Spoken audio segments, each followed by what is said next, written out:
What up, y'all, and welcome to Daytona International Speedway.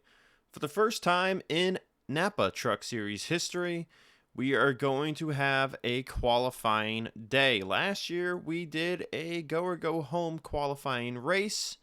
That was 20 or 30 laps around Daytona. It's been a year, so I have kind of forgotten how long that race was.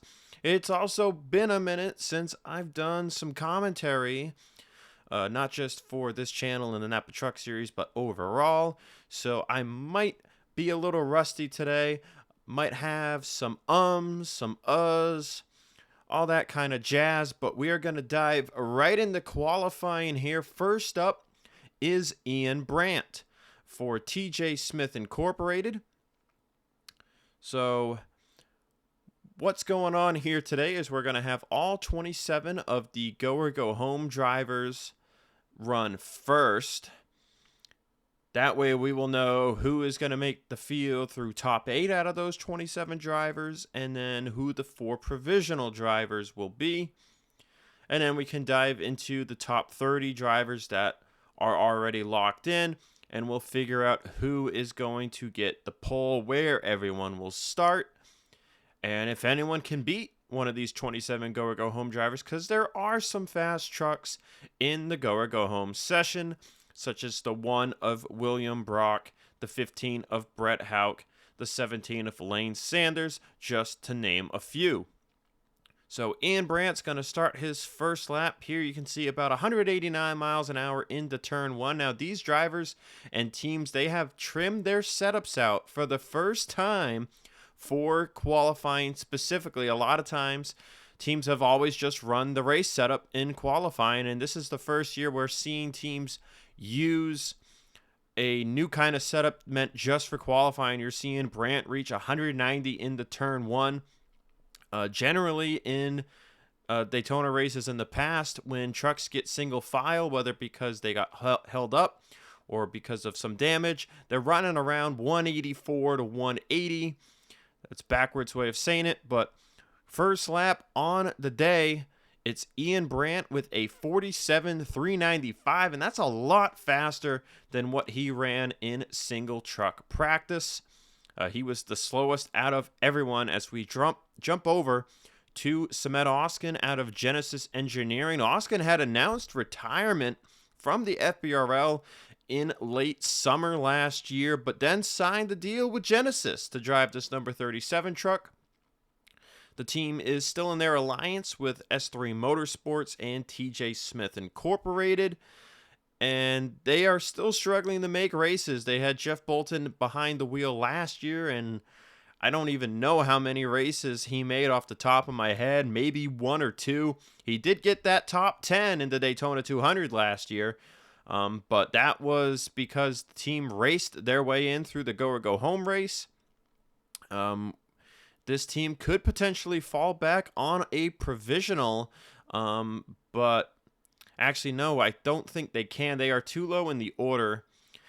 I'm already fact-checking myself, guys. So Sumedh Oskin, they cannot use a provisional to make this race, so they are going to have to make it in on speed, and this lap is not looking good for the 37. Let's see it here at the start-finish line. Oh, man, that is literally a half a second off of Ian Brandt, a 47.886 for the 37 truck. Third driver on the track is rookie Aaron Abel for Jeff James Incorporated. This is a brand new team. Jeff James Incorporated was trying to make a go at the Napa Truck Series for last season. Plans fell through based on what Jeff James was doing driver-wise for his career.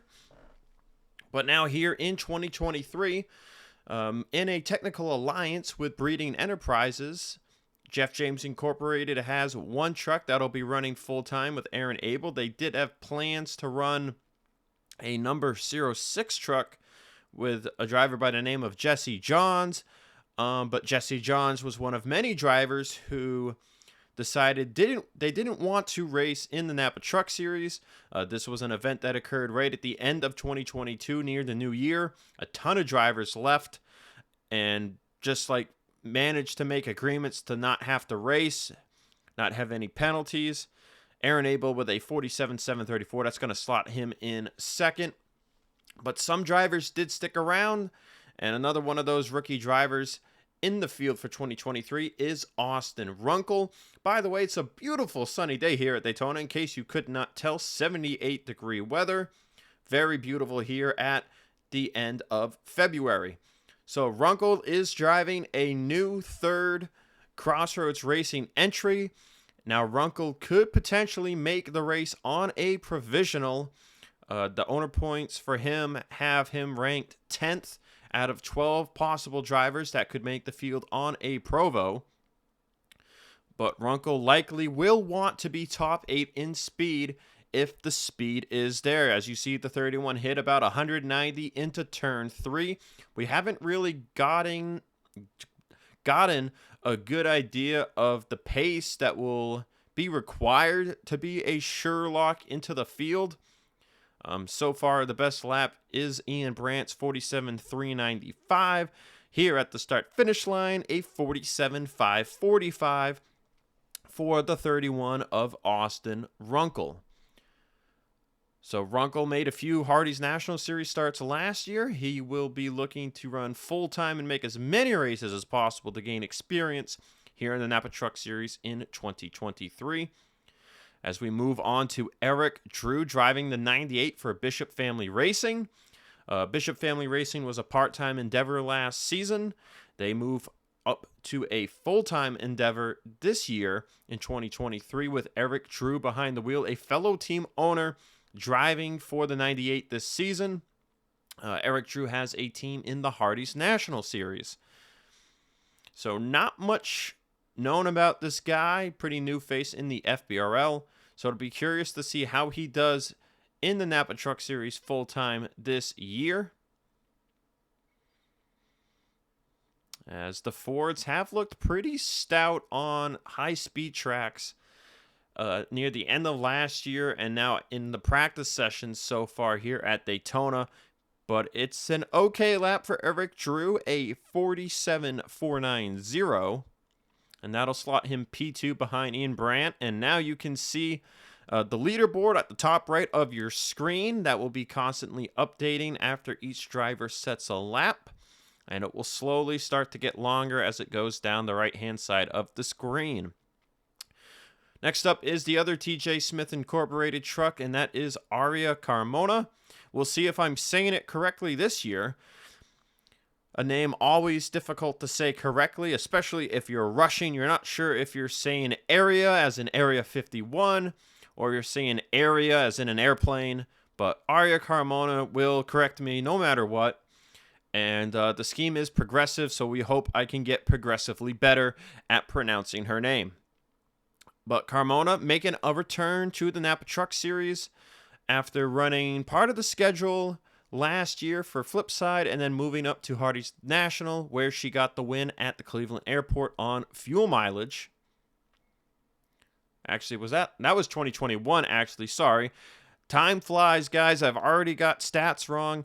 Carmona will slot in fourth quickest, a 47.644. So that's 6 drivers running from a 47.39 to a 47.88. So we really got a high spread here going on so far. Miles Mashburn, new driver, driving for new team Little Falls Motorsports. They are the first Honda to jump on the track here in Daytona 250 qualifying. By the way, not sure if I touched on it, but if I haven't, I'll touch on it for the first time. If I have, I'll touch on it for the second time. It's a Daytona 250 this year. That means we're running 100 laps. Last 2 seasons, we've run 80 laps each. Both of those years have been won by Breeding Enterprises. It was Blake Warren in 2021, and then it was Malik Nevins in 2022.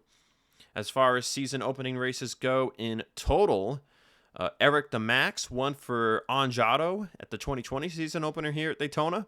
And then 2019, the season opener was at Talladega. That was the inaugural season as the Napa Pro Series. Nick Breeding won that race in his own ride. So Mashburn at the start-finish line, lap complete, a 47.589 for the 75. Not the slowest, which could be deemed a little surprising. Next up, we've got the first of two Shark House Performance trucks. They've got two trucks running full-time this year. Last year, the 7 was a part-time ride, but this year, Mac Johnson full-time in that number 7, and a bit of an underdog favorite with the speed we have seen the Fords display. But Mac will have to qualify in on time if he is to make the Daytona 250. Same thing goes for teammate Ryan Soper, and then the part-time teammate truck of the 17, which is driven today, or rather this weekend, by now Hardy's National Series driver Lane Sanders, who we know won the GOGH disaster race last season. I guess you could call it a disaster. Other people say it's productive chaos, perhaps, but it has been a track where we see constant calamity occur. And at the line there, Mac Johnson, second on the board with a 47.449. And we move right into Jeff Bolton, the first of 3 S3 Motorsports drivers to hit the track. Bolton has had quite the interesting career path. He has been in the FBRL dating back to 2020, yet he is still, by definition, a Napa Truck Series rookie. He's made 9 career starts. He ran a couple races for North Border Motorsports in 2020. I don't recall him making any races in 2021, because I believe he was in Hardy's that year. And then last year he ran for Genesis, making a handful of starts. He got the top 10 in Daytona last year. We'll see if he can make the field for the race this year. He's got a much better truck under him to make that possible. 189 miles an hour, though, into the Tri-Oval. That's going to place Jeff Bolton third with a 47.452. Next on the track is Eric Monaco, a veteran driver for a brand new team, Volunteer Motorsports. They're running Toyotas, which we don't have really a lot of Toyota trucks in the series, if you think about it. There's Anjato with their 3 trucks. There's North Border Motorsports, which is running the 13 full-time, and then the 76 is going to try to be full-time, but it might not exactly be full-time. Then you have Easy Racing, which is entering their second year. They're going to be a 1-truck team this year. And Morris Motorsports is the other longtime Toyota team. And Morris downscaling to 1 truck this year as well. So quite interesting, the things that have been going on in Toyota camp. Anjato is still the team to beat, but Anjato spreading their reach too with their alliances, as they are giving support to both Easy Racing and Volunteer Motorsports. And Morris is just kind of doing their own thing now. But Monaco 7th on the board, a 47.613. And by doing their own thing, Morris still does have ties to Anjato. But as I'm thinking about it, the whole Toyota situation is quite complex. I believe Volunteer Motorsports has an alliance to Anjato, but I might be mistaken now that I'm sitting here. I'm not sure. I know Easy does. And speaking of Easy Racing, Justin Johnson on the track. Justin Johnson has a good bit of experience in the FBRL. He drove for Monster Energy Racing last year, having some decent results near year's end after being inconsistent during the beginning of the season. He's also run a season or 2 in the Hardy's National Series. So Justin heads to Easy Racing with a ton of experience, looking to help build their program and get good results. And Justin will jump up to second in the leaderboard with a 47.424. So we've had 11 trucks go out on track now, which means after this 12th truck, driven by Kyle Springer, we'll be able to start looking at who will make the field on provisionals. So this is the third and final TJ Smith Incorporated truck to grace the track. This 20 truck will run 5 races this season, all of them driven by Kyle Springer, who has made the jump up to the Hardee's National Series after 4 years in the Napa Truck Series. During Springer's full-time career down here, he managed to capture 2 wins to his name, both at road courses back in the 2021 season, where he was at the height of his Napa Truck Series career. And then things started to fall apart in the Chevy camp. They just started getting outpaced. Springer started becoming inconsistent. This lap, though, by Kyle Springer in the 20 will place him 6th with a 47.524, and this is a team that will need to qualify in, so they're going to need a lot of luck on their side if they're going to make the field with that lap time. Next up is the second Shark House truck driven by Ryan Soper. We talked about him briefly when discussing Mac Johnson. Soper is another driver with no experience, much similar to Miles Mashburn, Eric Drew, those types of drivers. So Soper looking to make the field, make this his debut race in the FBRL. Down the back straightaway we go. You see there on this onboard shot, 190 miles an hour at where the grass begins before turn 3, and then right back down the 189 in the corner. So Soper looking maybe about the same as his teammate on this lap. We'll see what it says at the start-finish line. And it's a 47.485 compared to Mac Johnson's 449. We've got another Crossroads Racing truck on the racetrack, and it's Alexa Luchon. All 3 of the Crossroads trucks are in Go or Go Home qualifying. And out of the 3 of them, Luchon has the best chance of making the race. She ended last year 31st in owner's points. So she is guaranteed to make the show because of that. Whether it's through top 8 or through a provisional, there's no way for Luchon to miss the race. However, the same cannot be said for her teammates, Austin Runkle and longtime Sony Cup Series driver Ryan Griffin, who has made the drop to the Napa Truck Series this year. As we mentioned, Runkle 10th in the Provo order. Ryan Griffin is right behind him in 11th. And if they're going to make the field on a Provo, they will need a good bit of luck. Alexa Luchon's lap is got her already outside the top 8, which means it's an automatic provisional for the 3, a 47.589, same lap as the 75. As now Lane Sanders has jumped on the track, and he is doing about 190 in the turn 1. And I want to say that's the fastest we've seen anybody go in the turn 1 so far today.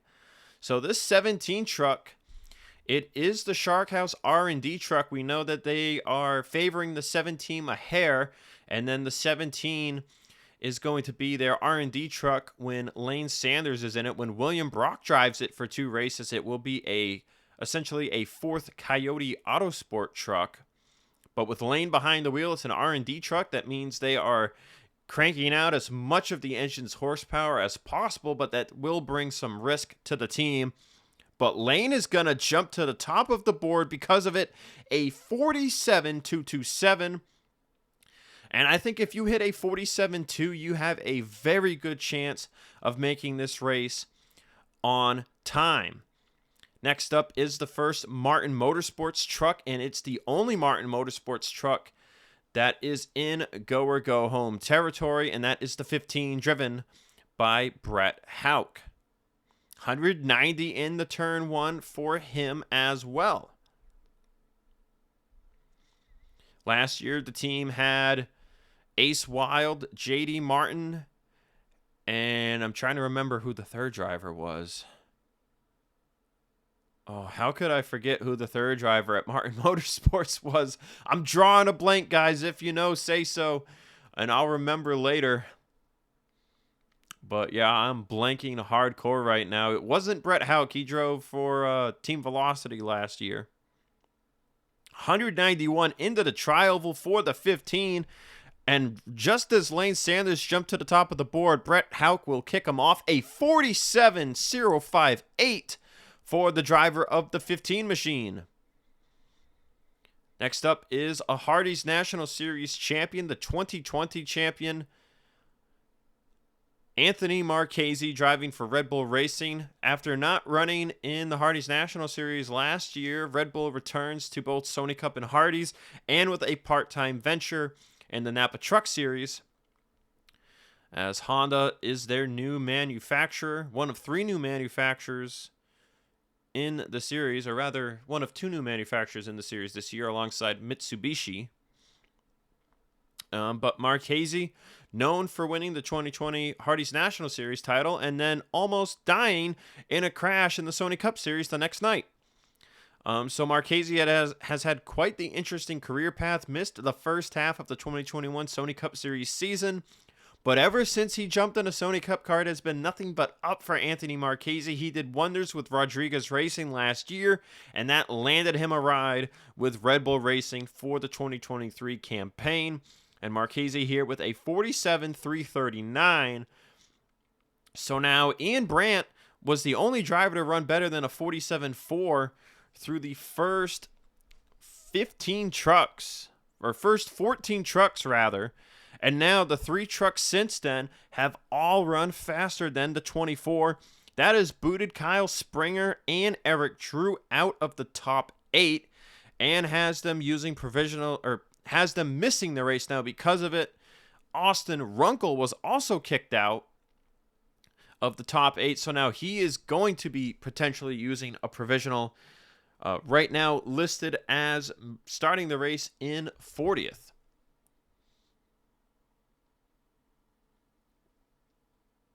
As Jeff James comes around to complete his lap, he is the only Nova Sport truck in Go or Go Home, as both the 71 and the 89 are top 30 in owner points.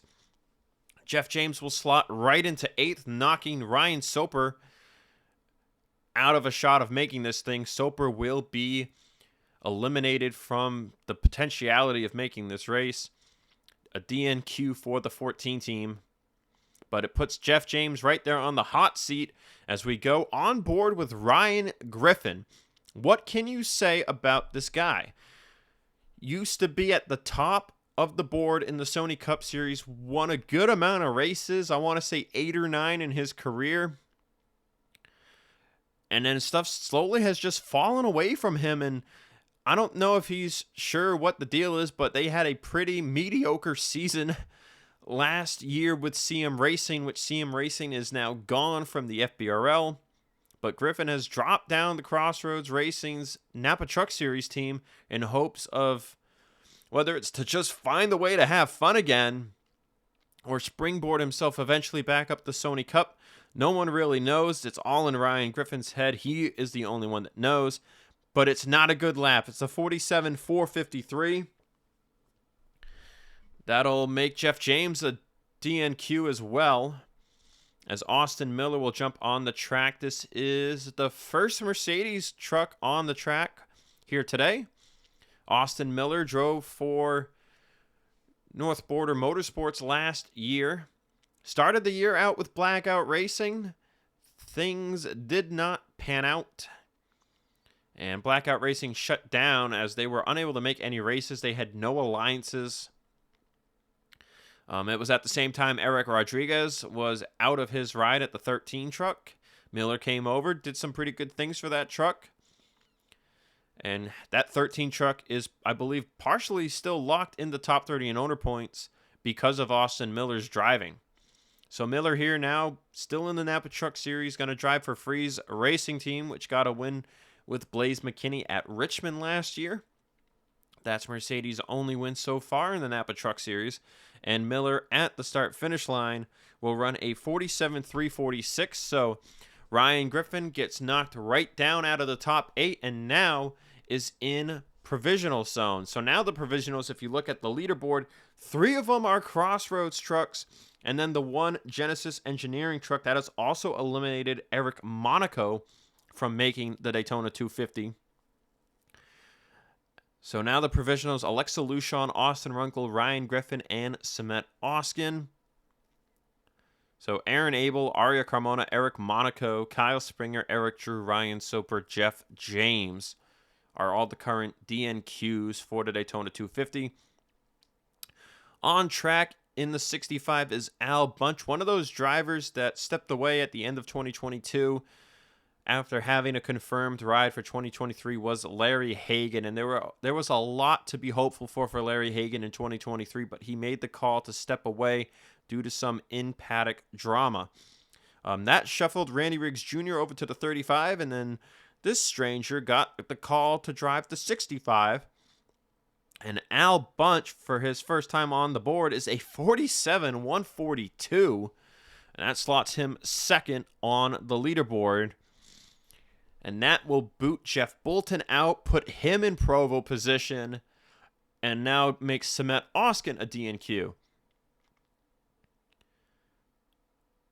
The part-time North Border Motorsports truck, bit of a last-second get-together here for them coming into this weekend. Gatlin Downey will drive the number 76 truck. He's got one career win. Richmond 2021. That was for Anjato. It was a bit of a strategy race back then. But Downey is slated to run 5 races for this team. There was some initial confusion over whether it would be Nick Breeding in this truck or it would be Gatlin Downey. But it was set to be Gatlin Downey, and now Breeding driving the 55 for Morris Motorsports. And he is one of the last drivers to go out on track this afternoon. Downey at the start-finish line with a 47-276. That puts him 4th on the board, and it sadly will knock out Mac Johnson. The next driver on track is driving a scheme that I believe is a candidate for most colorful scheme of the year. It's Dewey Schramm III making a return to the Napa Truck Series. He'll be driving Mitsubishi trucks for Team Velocity, and he'll be driving the number 9 truck.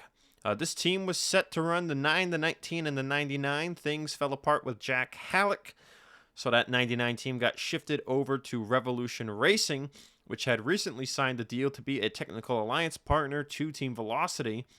Now Revolution Racing finds themselves with a Team Velocity team that could potentially contend for top 5s and maybe even a race win, as Revolution Racing will see some Sony Cup Series drivers and I believe a Hardy's National Series driver. Actually, no Hardy's National Series drivers, because there isn't a full-time team in Hardy's other than Spark Sport, which is running Leach drivers, just as Revolution Racing is doing down here in Napa. But Dewey's lap is a 47-304. That puts him P5, knocks Justin Johnson out of the top 8, which puts Justin Johnson in provisional land, and knocks Ryan Griffin out of the race. Ryan Griffin will not start the Daytona 250. He will be listed as did not qualify. Your current provisional drivers now: Alexa Lushon, Jeff Bolton, Justin Johnson, and Austin Runkle, as Michael Miller is on track. And man, this 87 team, they've had quite the silly season. Savage Racing, they bought Sanders Performance Autosport. One truck team, they've got Diego Yepes slated to run 5 races for them. Running the other 17, it was supposed to be Yatis Terzic. Then it was supposed to be Bob Burt. And now it's Michael Miller. Now, Michael Miller is apparently a good friend of Cody Goforth, the team owner. And Michael Miller continues his speed weekend, second on the board with a 47-082. This truck has been crazy fast. Top 15 in single truck Q. Led group practice. Now he finds himself P2. That knocked Ian Brandt out of the top 8. And Ian Brandt will not qualify for the Daytona 250. So all 3 TJ Smith Incorporated trucks will not qualify. It has not been a good week for Chevrolet here in the Napa Truck Series. They are not understanding what's going on. They are very frustrated that they are lacking flat-out pace here, and it appears to be a wind tunnel issue on the aerodynamic side. As Roberto Crown Jr. takes to the track. We've got just 3 drivers left here in Go or Go Home, and then we will know who is making the field on speed, and we'll get a chance to start anywhere from pole to 38th, and who will have to fall back on a provisional. As Roberto Crown Jr. comes around, he was 32nd in owner points at year's end last year, so he's locked in no matter what, but he's going to run a 47.132. That puts him P3. He is locked in to the Daytona 250. By the way, one of those other 2 trucks that is top 4 out of the Provo situation was Jeff Bolton. So Bolton is locked in no matter what as well. But this truck right here, this truck could end up using a provisional if need be. It's the 39 of Revolution Racing truck driven by Shade Eves this weekend. We're going to see Shade Eves, Peter Onjak, Dom Caps, and Vince Freeze. So basically the Sony Cup Mitsubishi stable of Team Velocity and Martin Motorsports are filling out this truck. And then Shane Anderson will run the other races. I believe Anderson is slated to run 5 events, since there are no Hardee's drivers to take to run a Leech race at Italy and New Zealand. And Shade Eves is not even going to crack the top 8 here. He is 12th with a 47.440. And that knocks Austin Runkle out of using the provisional and drops Justin Johnson down to 42nd. However, with William Brock coming out on track here, Brock is the final go or go home truck. And if William Brock is to hit top 8, he would knock out Anthony Marchese, who cannot fall back on a provisional. So our Provo drivers are set. It's Alexa Lucian that'll start 39th, Jeff Bolton 40th, Shade Eves 41st, and then Justin Johnson 42nd. But William Brock is having quite the lap. 192 for a second there in the turn 3. These Coyote Autosport trucks, they are pole contenders from everything we've seen here in this Speed Weeks. And Brock will be going 191 into the tri-oval, but it will not be enough to top Brett Houck. 47.080 for the number 1 truck. As now Go or Go Home is done, we will move on to the top 30 drivers locked into the field, starting with Aiden Smith. So as we begin the top 30 drivers that are locked in, you're going to see the graphic here switch over. So you can see everyone that did not qualify there from 43rd down to 57th. And then the 4 provisional drivers. At the end of these 30 drivers, we will know where those 4 Provo drivers would have started if they had been top 8. But as you can see, Brett Houck, William Brock, Michael Miller, Roberto Crown Jr., Al Bunch, Lane Sanders, Gatlin Downey, and Dewey Schramm III, all make the field on time, with Alexa Lucian, Jeff Bolton, Shade Eves, and Justin Johnson on provisional. As Aiden Smith is set to complete his lap, he now owns what was once Shade Benyako Racing, a team called Nova Sport, and Aiden Smith with a 47.666. And as his teammate Toby Christie comes up next, Aiden might have just hexed his weekend here with that lap time. So Nova Sport was set to just be a Napa Truck Series team, but they have branched out heavily over the offseason after CM Racing's sudden departure from the Sony Cup Series, and everything just kind of moved up. Nova Sport is now a 2-car operation as well in the Hardee's National Series, as Shea Benyaka Racing basically got CM Racing's assets. Everything has just kind of been handed down a ladder, per se. But so Nova Sport in the Napa Truck Series, nothing really changed from CM leaving, as CM had no influence directly over the Napa Truck Series. But as Toby Christie comes to complete his lap, it is a 47.520 for Christie, so that is a good, decent amount better than his teammate Aiden Smith. as we now see TJ Smith get to the track. Now, this yellow truck, you can see it from a mile away. It is so bright. That's why we're on this camera angle. But the first of the 3 Silver Fox Motorsports entries to hit the track, and the first Mercedes since Austin Miller in the Go Home group. Speaking of which, a shame Austin Miller will not be in the race. Just short of making it in on time. Thousands of a seconds it came down to, everybody. Schramm with that 47.304, and then you saw Marchese with a 3:39 and Miller with the 3:46. This is looking like an okay lap for TJ so far. This is essentially going to be the 3rd team at Silver Fox Motorsports. Luke Martin and Austin Rogers are driving what was the 28 and 29 last year. This is the new truck, and TJ sets a 47.372. So far, with every driver out of this locked-in group, we have gotten a faster time.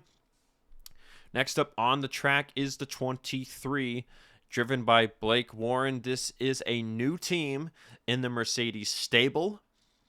They are essentially taking the spot of Freeze Racing Team, per se, because last year you had Flipside Motorsports, Silver Fox Motorsports, and Freeze Racing Team, and now this year you've got Silver Fox Motorsports, Freeze Racing Team, and Solgi Performance.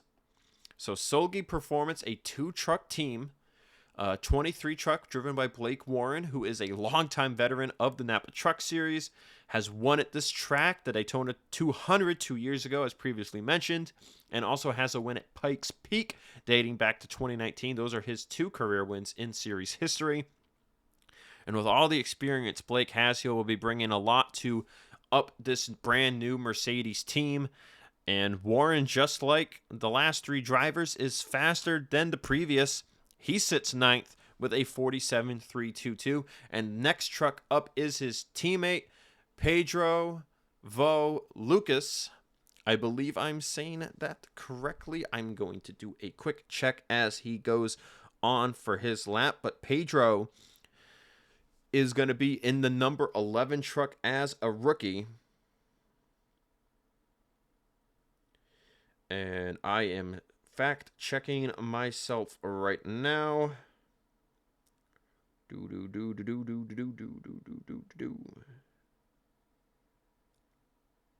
I am basically just doing as I go.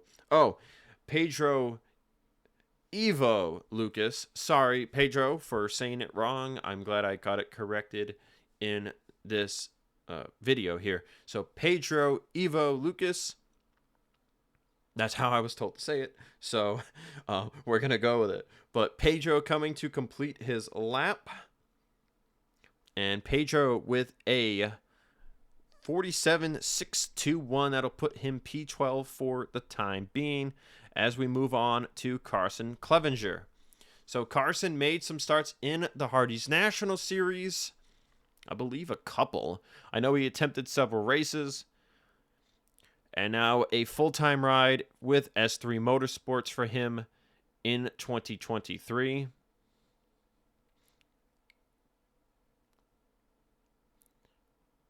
So it'll be interesting to see how this 56 truck does with a rookie in it, as the last 2 seasons were driven by Kyle Springer. And then before that, Samuel England, who was a champion of the series in 2019.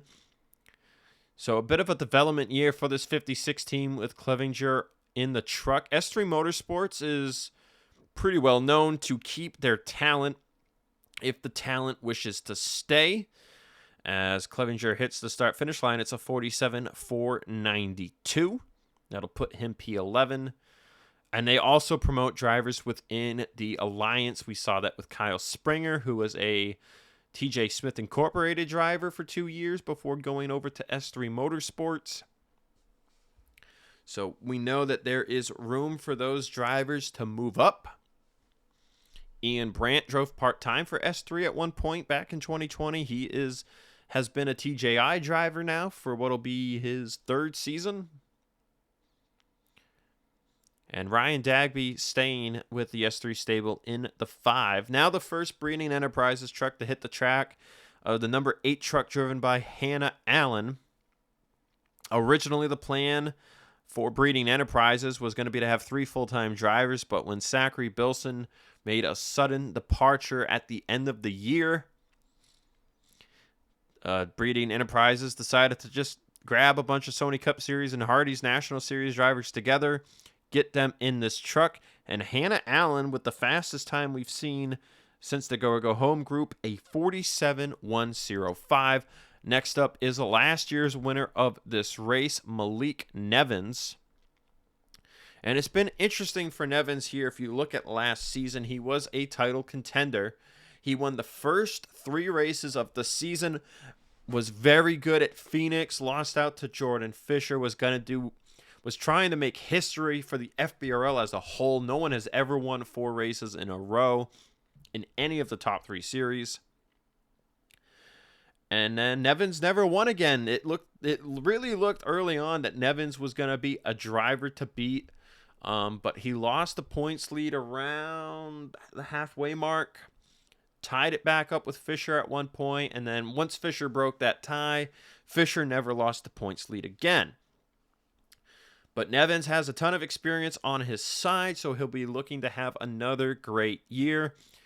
But from what we saw at the end of last year, it feels like Breeding Enterprises is starting to fade in comparison to fellow Ram team Monster Energy Racing. They're still right there, but they've also got Gatlin Downey Incorporated breathing down their necks, and Nevins will slot P12 with a 47.391.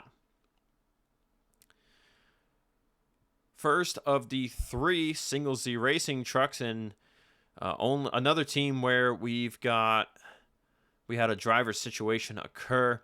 Ricky Freeman Jr. never left. He was always slated to be in the 92 machine again this year. He's the first one to go out, but the 62 was set to be driven by Tyler Mills. Tyler Mills left. Now that ride will be driven by Josh Crash, who we will talk about him later. And then the 84 was set to be driven by Colton Schultz. So Single C was going to go out. They were going to have 2 rookies and 2 trucks. And then Ricky Freeman be the leadership driver in this 92 truck. Now everything has really shifted. The 84 is a Leach truck. Excuse me. We will have Griffin Lapel McDermott attempting his Q-Lap here later. It's a 47.285 for RFJ. That puts him P9. But other drivers in that 84 include Cody Goforth, who won at Homestead last year in the Homestead 150, Brandon Beal, and Joseph Shrigley, as well as a driver by the name of Nate Champion, running the final 2 events of the season. First of the 2 Monster Energy Racing trucks to grace the track is the 47 driven by Tib Foster, back at it for another season with MER.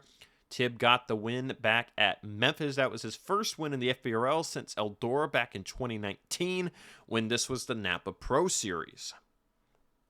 So Tib, another one of those drivers with 2 career wins to his name, and Tib is looking to help continue the growth of Monster Energy Racing and get them some more W's and contend for a title this year. This was another team with the driver issue where a bunch of people left.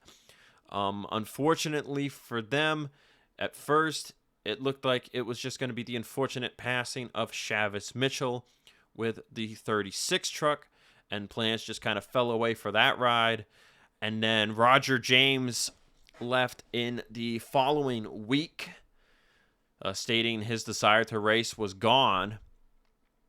And then Ace Wild and the whole domino effect of CM Racing occurred, where Dom Caps went from Red Bull to Team Velocity. Ace Wild decided not to run Sony Cup after all, and Ace is now down here in Napa Trucks. But it's a 47.122 for Tib Foster. That'll put him P5, as now Randy Riggs Jr. is out on the track. As we mentioned, Riggs was going to drive the 65 for GDI this year. Instead, he is now in the 35. And with Moe's Southwest Grill on board, Riggs has a good vat of experience in the FBRL. He drove for Morris Motorsports last year, was contending for a potential win at Kansas. Didn't get the job done, but Randy Riggs Jr. is going to slot right into the hole. Larry Hagan left, and Riggs will be P13 right now, 47.337, as the final of the 3 S3 Motorsports trucks jumps on track. It's the 5 of Ryan Dagby with a new and improved Stouffer's Chevrolet. Dagby will actually have 2 schemes this year, which is the first time in a little bit. And Dollar General has hopped on board this team for the year. Just about touched, I think, 190 there in the turn 1, but right down to 188. The Chevys just don't seem to have the aero advantage that they used to have in years past. As Dagby will head into turn 3, a $190 right down to 189. So going to be curious to see where Dagby lands here. As he comes into the tri-oval. It is going to be a 47.397, just a tenth faster than teammate Carson Clevenger, and a teensy bit slower than Malik Nevins. We've got a total of 18 trucks left to go here. Griffin Lapel McDermott on the track. Got the call up to the Hardee's National Series, elected to take it. He'll be driving for Single C Racing's Hardee's National Series team this season. After a 2.5-year career in the Napa Truck Series, he drove part-time for North Border Motorsports in 2020. I'm pretty tired, to be honest, right now. But this is looking like an amazing lap for GLM. 192 into turn 3. That's the fastest I've seen anybody go into that turn all day long. This is looking like a super good lap time. And it's a 46.969. That's the best time we've seen since Brett Houck's lap back in their Go or Go Home segment. And that puts Griffin Lapel McDermott on the provisional pole. Next up is Josh Crash. It's the last of the Single C trucks. Crash actually has an extensive experience pot going into this season as a full-time driver for SCR. Crash has not driven since 2021, however, so there is rust that he will need to remove. But despite running at the back of the pack for most of his career, Crash finds himself in a truck that's capable of winning races. Will he win any races? I don't think so personally, but the equipment is there if he can tap into it. So as he comes off of turn 4, this lap is not looking nearly as good as the lap Griffin Lapel McDermott was running, and it's a 47.337. That'll put him 14th. Tie break over Randy Riggs Jr. due to owner points. And now we've got a spotlight moment here, everyone. This is probably the most hyped up driver other than Ryan Griffin and one other driver that we will mention later that has made the drop down to the Napa Truck Series, and it's Bradley Bishop Jr. After years with Allen Family Racing Team in the Hardee's National Series, contending for championships but not getting them, Bradley Bishop Jr. has made the decision to drop to the Napa Truck Series, and he is driving the 88 for Breeding Enterprises. It is unknown really how he'll do, but we're expecting him to do really well, I guess. I don't know why I said we're unsure. We're expecting him to do well, right? It's Bradley Bishop Jr. He's right there on the all-time wins list with Corey Williams and Hardee's. You know he's going to do something here in the Truck Series, and we saw him win at Road 1 last year in a breeding truck.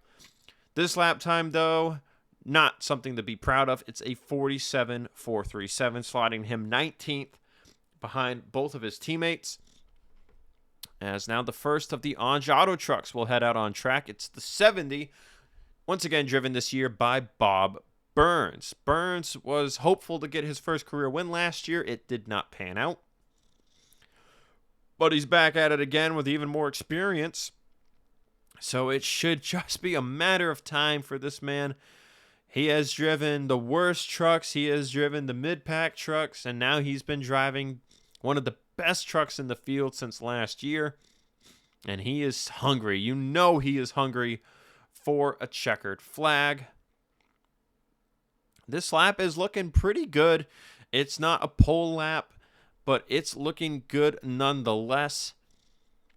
As the Jersey Mike scheme returns here. Haven't mentioned it at all in this video, but this is the same truck body that was run for the 2020 season. The Beast 09 body that we ran in 2021 and 2022 has been done away with due to safety concerns. And now we're back in the Omega 15 truck. As Bob Burns slots in P7 with a 47.125. And that is the fastest time a Toyota truck has set so far today. Now, this truck running right now, everyone knows it as the number 4 truck that won the championship last year.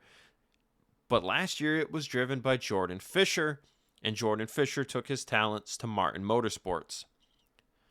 This year it's driven by someone who has never ran an FBRL race before. GOGH Anderson will run the number 4 Gap Toyota full-time this season. There's definitely a good deal of expectations for GOGH, as he runs a 47.141. That'll put him P9, 2 spots behind Bob Burns. But GOGH is expected to grow pretty fast once he gets the hang of this thing. And if he doesn't get the hang of this thing, I think it'll be known by about mid-season.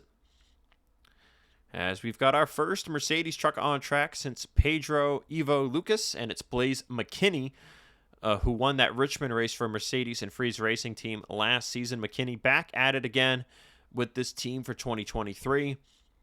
And it's all about the process at Freeze Racing Team. These guys have a great social media thing going on with Sean Ard, who drove the 77 truck last year. Now, basically, they're, I forget his exact role. Don't be mad, Sean. But whatever your role is, I know it has a lot to do with managing the team outside of team owner Vince Freeze. And it's just really a cool process they've got going on, in my opinion. Other teams don't really do it. Team owners are happy to just do it themselves, but Vince has really started a cool thing at his team, and I'm excited to see that continue here in 2023. It's a 47.387 though for Blaze McKinney. That'll put him P19, and that is the third best Mercedes lap time here so far today. Best one so far set by Blake Warren. That 47.322 has him P15. As the last of the GOGH Auto trucks heads out on track, it is Edward Siemba. Siemba had quite the year last year. He got 2 wins, I believe it was. I can't believe I don't remember. It was 2 wins or it was 1 win. I'm going to go fact check real quick. So yes, indeed, 2 wins last year for Edward Siemba at Denver and then Springfield. Siemba looking to grow on that here in 2023 and contend for a championship alongside teammate Bob Burns. Siemba, though, will be the slowest of the 3 GOGH Auto trucks. Not a time to laugh at, a 47.172. That puts him P11. So right now, all 3 GOGH Auto trucks are lined up in a line on the bottom. Next up, we have the EA Sports Ram driven by Ace Wild. And Ace Wild is going to bring a certain flair to this team, I believe. Monster Energy Racing, we know they are a team that desires wins and championships. And they've got a great lineup in Sony Cup with Dejan Weeks and Bobby Jones for this year. Joseph Shrigley Racing, their partner team down in Hardee's with Richard Johnson, set to do big things down there. And then here in Napa Truck Series, you've got Tib Foster and Ace Wild, who I believe ran the most races out of anybody last year. Ace was running Hardy's races. He was running Sony Cup races. He was full-time in Napa. It's going to be a 47,253 for the 30 truck. That puts him P13. But just to summarize that on Ace Wild, he might have been doing terrible in that young motorsports car in Hardy's, but he's still got a ton of experience regardless, and that should at least help him out a little bit here in the Napa Truck Series this season. As the second of the Silver Fox Motorsports trucks is now on track, the 82 of Austin Rogers, and this truck really gives you the neon sunset synthwave vibe for an Alpine Stars scheme. Not the color combo I expected, but a welcome color combo to say the least. And once you see the last truck of this team, it's really probably the most colorful team in the Napa Truck Series this year, I want to say. Going from yellow on the 29 to purple on this 82, and then the red and black combo on the 28. They've really got a thing going on here with the color scheme. It is a poor lap, though, by Austin Rogers, a 47.410. That puts him P24. As now we go on board with the man that nobody is really happy to see back in the Napa Truck Series, the 2021 Series champ, Luke Martin, driving the Milwaukee Tools Mercedes. This is set to be a one-year thing with Silver Fox Motorsports, and Silver Fox Motorsports is going all out to give Luke the best shot at being the first two-time Napa Truck Series champion. And when Luke was told about the qualifying order, he was like, he asked them, who am I qualifying before? To which his team rep replied, Ben McDonnell. And Luke Martin was like, who? And then the team rep was like, you're going after Austin Rogers. You're going after Austin Rogers. And Luke was like, that's right. Tell me who I'm going after. If it's someone I know, then someone I have no idea who they are. And Ben McDonnell totally wasn't standing right next to Luke as he said it.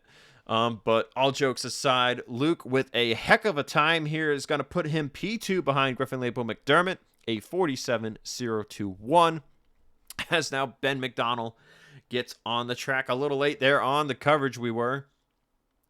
But this is the full-time ride for North Border Motorsports. McDonnell is a fresh blood rookie, zero FBRL experience, alongside the likes of good friends of his, Ryan Soper and Miles Mashburn. It's quite the interesting trio. And these are all friends of Griffin Lapel McDermott, who has been in the series for quite a bit of time now. Of course, GLM is running full-time in Hardy's, but he will be running some races down here in Napa Trucks and is currently on the pole, as we mentioned. Miles Mashburn and Ryan Soper did not qualify, but GLM will at least get to race against Ben McDonnell on Friday night. And it's a 47.219 for the driver of the 13. That puts him 13th.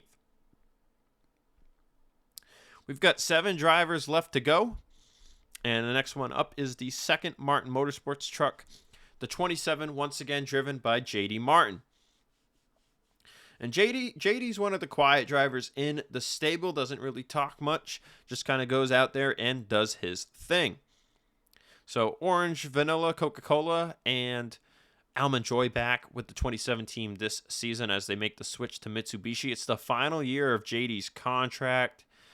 Really not sure if he'll be back to this team next year. He's been in the Napa Truck Series a long time, and he's never really had a shot at a win. He's shown some speed on the road courses, but that's pretty much been it for his career down here. So it'll be curious to see if JD can find a way to knock it into victory lane this season. But on his career, just 2 top 5 finishes. And not a great lap time for the 27, a 47.382. That'll put him P23.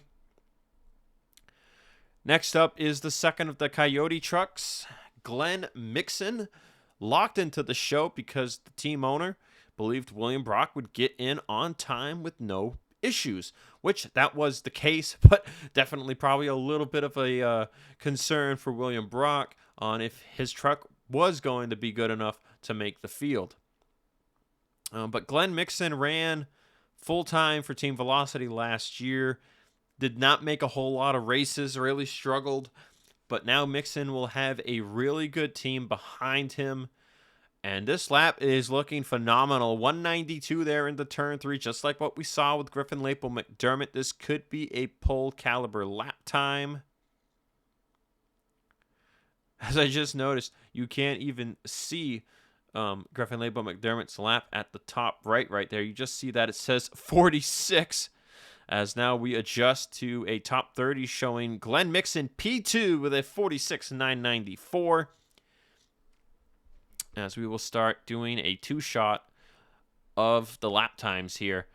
Next up on track is the Morris Motorsports 55 of Nick Breeding. We have just 5 trucks to go here.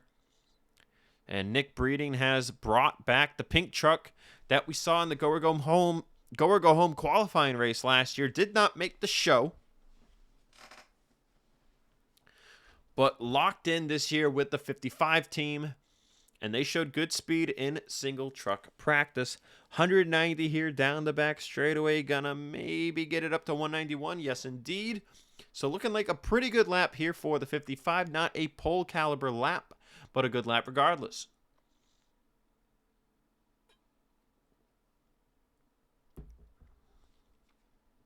And the last 3 drivers to go here after Nick Breeding, or last 4 drivers rather, Bradley Ream, Nelson Reeves, AJ Jones, and defending champ Jordan Fisher.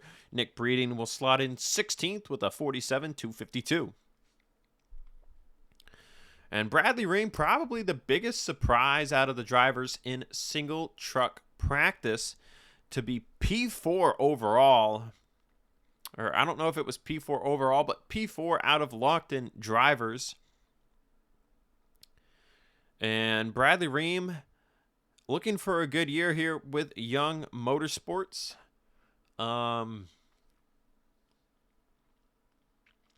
He was set to drive for somebody in Hardy's lap for this season, but that deal fell apart. I believe it was Tyler Heim. But Ream was set to drive for him, and then Tyler Heim failed the drug test. Tyler Heim got booted from his 12 truck, and he lost his team in Hardy's, and Bradley Ream landed the ride. So going to be interesting to see what Ream can do. He's got a good amount of sponsorship with him here for the season, and it'll be a 47.380 for Ream. That's behind teammate Roberto Crown Jr. That puts Ream P25. As the other of the 2 Team Velocity trucks heads out on track, it's the 19, driven by Nelson Reeves, the other Raise Energy scheme. These are really amazing schemes that Team Velocity got for Raise this season. Nelson has not had the best of a career down here in the Napa Truck Series. He was part-time schedule for Crossroads Racing in 2021. Didn't make a lot of races, didn't perform well. He was full-time for them last year. Still struggled to make races. And he has yet to have a full season under his belt. This lap, though, is looking really good for Nelson, as I'm trying to find out what his start count is. As Nelson hits the start-finish line, it's a 47.059. That'll put him P5. And the Daytona 250 is set to be Nelson Reeves' 25th career start in the Napa Truck Series. So a milestone start for Nelson. We'll see if he can get it done for a first career win. As we ride on board with AJ Jones, this man was dangerous last year. 2 wins on the season. One at Watkins Glen, and then one later at Papyrus Motorsports Park in the season finale. And he is hauling the mail here down the back straightaway. 192, right at the same point as Griffin Lapel McDermott. Is this going to be a pole lap time for AJ Jones? It's looking like he's challenging. It's going to be close, I think. This is going to be probably the biggest challenge we've seen out of anybody so far in the session here. And as he hits the start-finish line, He's just going to be short. It's a 47,974 for A.J. Jones. As we jump on board to the defending series champion, Jordan Fisher, driving for Martin Motorsports.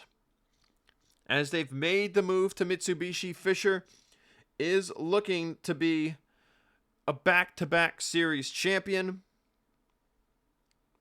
And he was the fastest out of the drivers in single truck qualifying with a 46,941. He was the only driver in single truck qualifying to run such a lap time.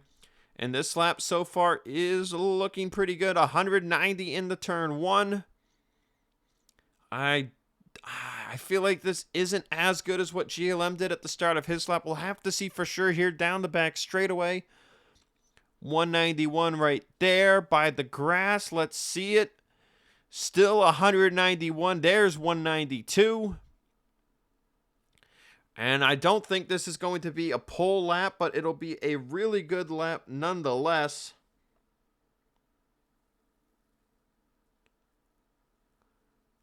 As now we come to the tri-oval, it should be a very good lap. Not sure where it's going to place Jordan Fisher just yet, but Fisher completes qualifying day here for the Daytona 250.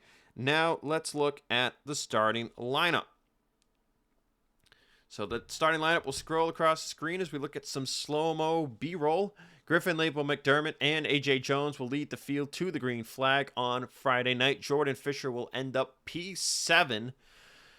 Couple of go-home drivers there. Starting in the top 10, William Brock, 8th. Brett Houck, 5th. Michael Miller, P9, I believe is the only rookie driver in the top 10. Roberto Crown Jr., good run for him there, 13th. Jacques Anderson in 14th. Ben McDonnell, 17th. Gatlin Downey, 21st. Dewey Schramm III, 23rd. Blake Warren, 24th.